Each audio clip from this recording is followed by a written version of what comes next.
Hello students, welcome back to your science online class. Today we will start with the new chapter number 8, sorting materials into groups.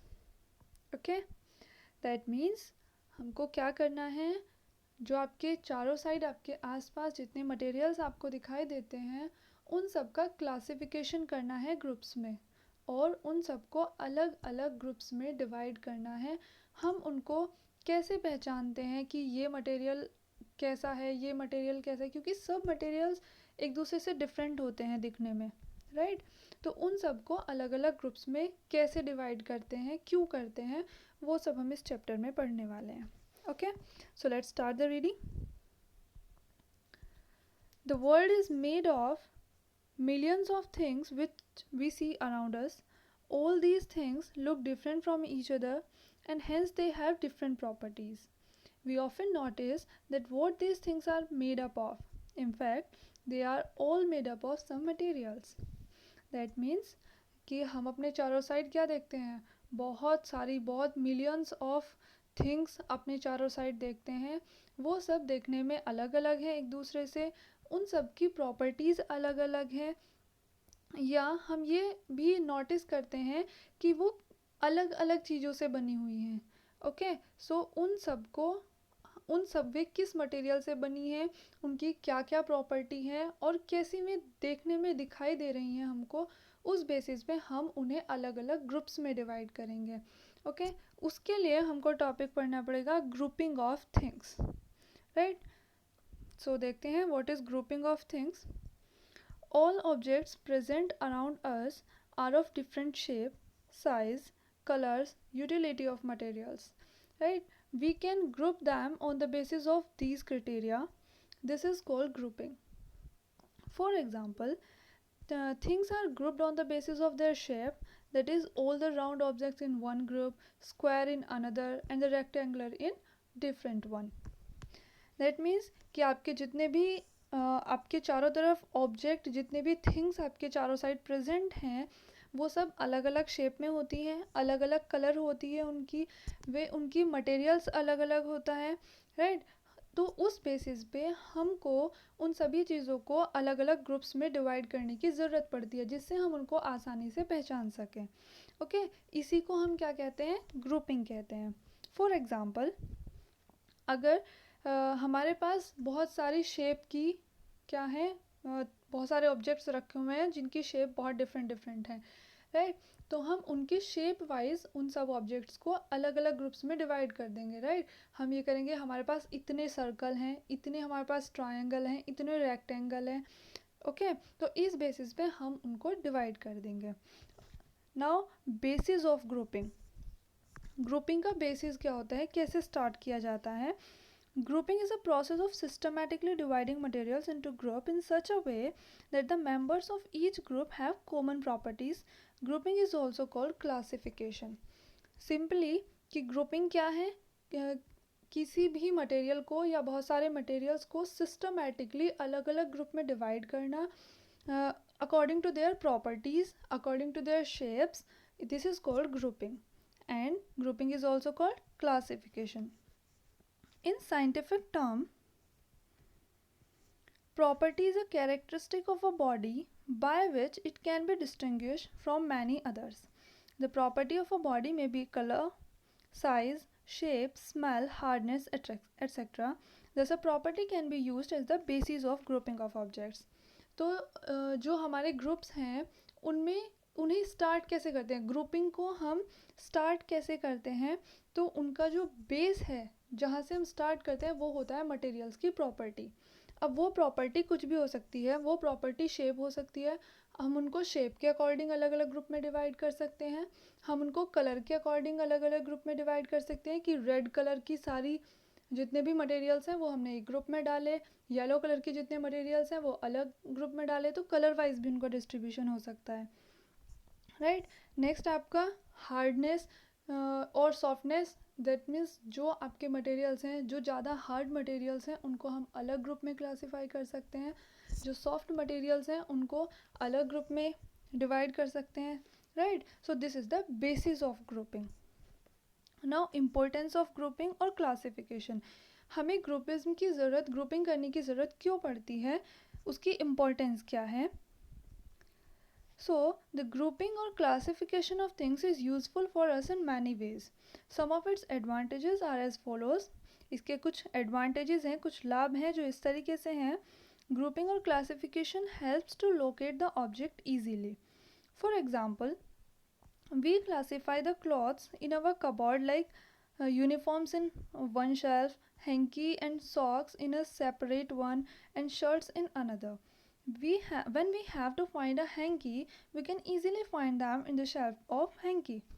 Right? Groupism क्या हमें help करता है grouping करना. जो हमारे materials हैं उनकी ग्रुपिंग हमें कैसे हेल्प करती है, वो ऐसे हेल्प करती है जैसे हमको इन्होंने एग्जांपल दिया है इसके लिए कि हम चीज़ों को एक अच्छी जगह फिक्स कर सकते हैं और उनको हम इजीली कैरी कर सकते हैं जब हमें उनकी नीड होती है. राइट. जैसे आपके बहुत सारे क्लोथ्स होते हैं, कुछ आपके पास छोटे क्लोथ्स होते हैं जैसे आपके हैंकी, आपकी सॉक्स. राइट. और तो उनको आप अलग कबर्ड में रखते हो, और जो आप किन्हीं के कपड़े होते हैं, क्लोथ होते हैं, उनको आप अलग कबर्ड में रखते हो. तो जब आपको कहीं जाना होता है, अगर आप हैंकी भी उसी कबर्ड में रख दोगे जिसमें आपके क्लोथ्स रखे हुए हैं, तो वो जब आपको सडनली कहीं जाना होता है तो इमिडिएटली वो आपको नहीं मिलेगा. राइट. तो इसलिए हम अगर उनको ग्रुप्स में डिवाइड करके छोटे कपड़ों को अलग ग्रुप में रख दिया, बड़े कपड़ों को अलग ग्रुप में रख दिया, दैट मीन्स आपकी जो अलमीरा होती है उसमें बॉक्सेस बने हुए होते हैं, उसमें आप सेपरेटली उनको ग्रुपिंग कर सकते हैं उनकी. Okay. Next one is grouping also helps to study the pattern of different materials. ये हमें अलग अलग मटेरियल्स के पैटर्न को जानने में भी हेल्प करती है. जैसे we know that in grouping we put objects of similar properties in one group. If we study about properties of one object of a group, we will come to know about the rest of the object of that group. Right. That means इनकी properties के according, properties क्या हो सकती है, कुछ भी हो सकती है, हार्डनेस, सॉफ्टनेस, कलर्स हो सकते हैं, that means different different colours, different different shapes. तो उनकी प्रॉपर्टीज़ के अकॉर्डिंग भी हम उनकी ग्रुपिंग कर सकते हैं. Next, it helps to understand similarities and dissimilarities among objects. ये हमें एक तरीके के ऑब्जेक्ट्स को पहचानने में भी मदद करता है, अलग अलग तरीके के ऑब्जेक्ट्स को पहचानने में भी हेल्प करता है हमारी. Okay students. नेक्स्ट आपका जो टॉपिक आता है that is material. What is materials? Different things contain different kind of matter. All these different kind of matter are commonly called materials. That means जो आपकी डिफरेंट डिफरेंट चीज़ें होती हैं, different different things हैं आपके around, वो अलग अलग मैटर से बनी है, अलग अलग पदार्थ से बनी है. तो इन सभी अलग अलग प्रकार के पदार्थों को ही हम क्या कहते हैं? मटेरियल कहते हैं. Okay. All the things are made up of one or more materials or substances. Right? Some commonly used materials are wood, iron, steel, glass, plastic, paper, cement, etc. A material can be used in different way to make different type of object. For example, toy, pens, buckets, tubes, etc. are made of plastic. Similarly, iron is used for making vehicles, machines, tools, etc.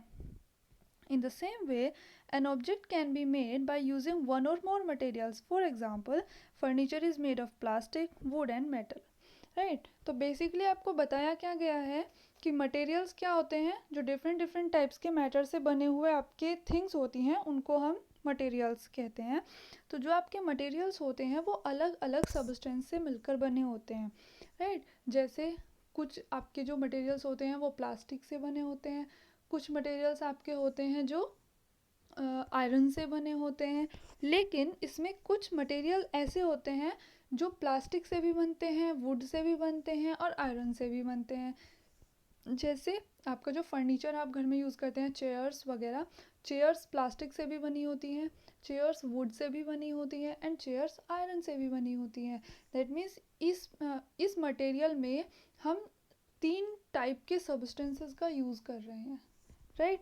तो कोई भी आपका material एक type के substance से भी बना हुआ हो सकता है, 2 टाइप्स के सब्सटेंस से भी बना हुआ हो सकता है और से भी बना हुआ हो सकता है. ओके. सो इस बेसिस पे हम यहाँ मटेरियल्स को क्लासिफाइड कर रहे हैं, types of materials. Materials are classified as man made materials and natural materials. That means हम मटेरियल्स को टू टाइप्स में क्लासिफाइड करते हैं, man made materials and natural materials. Man made materials कौन से होते हैं? These materials are made by human beings and do not occur naturally. Example: plastic, nylon, glass, ceramic, steel, etc. And natural materials, these materials occur in nature. For example: cotton, silk, jute, gum, resins, wood, oil and etc. Right? तो जो आपके क्या होते हैं, man made materials होते हैं, that means जो मनुष्य के द्वारा बनाए जाते हैं, ह्यूमन बीइंग के द्वारा बनाए जाते हैं, उनको हम मैन मेड मटेरियल्स कहते हैं. जैसे हमारी प्लास्टिक हो गई, हमारा कांच हो गया, स्टील हो गया, नायलॉन और सेरेमिक एट्सेट्रा. ये सब क्या है हमारे, और भी बहुत सारे हैं. राइट? इसमें से हमें कुछ का नाम बताया गया है, और भी बहुत सारे हैं, इसलिए इन्होंने एट्सेट्रा का यूज़ किया है. सो इनको हम क्या कहते हैं, मैन मेड मटेरियल्स कहते हैं. नेक्स्ट, नेचुरल मटेरियल्स जो आते हैं वो आपके नेचुरली आपकी नेचर में प्रेजेंट होते हैं. जैसे कॉटन, कॉटन प्लांट से हमें मिलती है. सिल्क, सिल्क हमें सिल्क वॉर्म से मिलता है. जूट हमें प्लांट से मिलती है. रेजिन, वुड, ऑयल एट्सेट्रा, ये सब क्या है आपके नेचुरल मटेरियल्स हैं. Okay students.